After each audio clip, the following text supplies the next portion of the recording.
Kasus tenaga kesehatan atau nakes dilempari kotoran manusia yang terjadi beberapa bulan lalu berbuntut panjang. Korbannya adalah nakes dari Puskesmas di Surabaya Barat. Berkas kasus itu sudah dinyatakan sempurna oleh Kejari Surabaya dan akan segera disidangkan.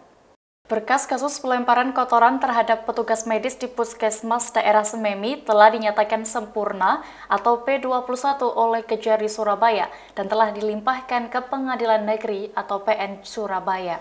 Artinya, tak lama lagi kasus ini akan disidangkan. Dikutip dari surya.co.id, disampaikan Kasih Pidana Umum atau Pidum Fariman Isandi Siregar bahwa N, wanita yang bersangkutan dalam hal ini tidak ditahan. N akan dijerat pasal 335 KUHP tentang perbuatan tidak menyenangkan. Selain itu, pasal 14 Undang-Undang Nomor 4 Tahun 1984 tentang wabah penyakit menular. N ditetapkan sebagai tersangka setelah melempar petugas medis dengan tinja. Dia merasa kesal dengan petugas berpakaian hazmat yang menjemput suaminya setelah dinyatakan positif COVID-19. Saat itu petugas menjemput suami N yang tinggal di Rusun Bandarejo untuk dibawa ke tempat karantina. Namun sesampainya di Rusun, tersangka melempari petugas dengan tinja.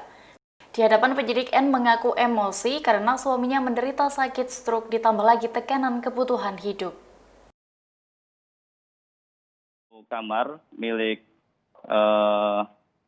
seseorang yang diduga terjangkit atau terpapar COVID, kemudian dilakukan evakuasi terhadap orang tersebut dan kemudian sontak secara spontan istri yang bersangkutan dari pintu kemudian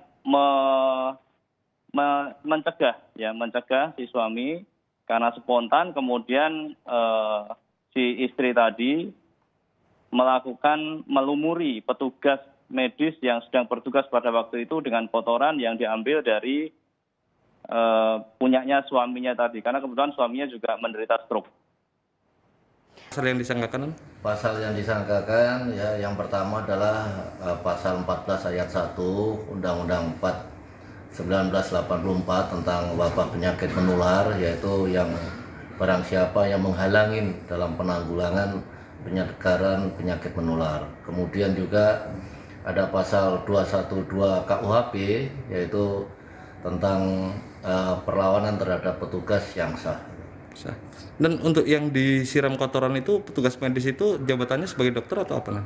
Bukan, jadi dari Puskesmas ya, dari ada yang bidan, ada yang petugas kesehatan Puskesmas Sememi. Demikian Tribun News Update kali ini, nantikan informasi terbaru lainnya hanya di channel YouTube tribunnews.com. Terima kasih sudah nonton. Jangan lupa like, subscribe, dan share ya.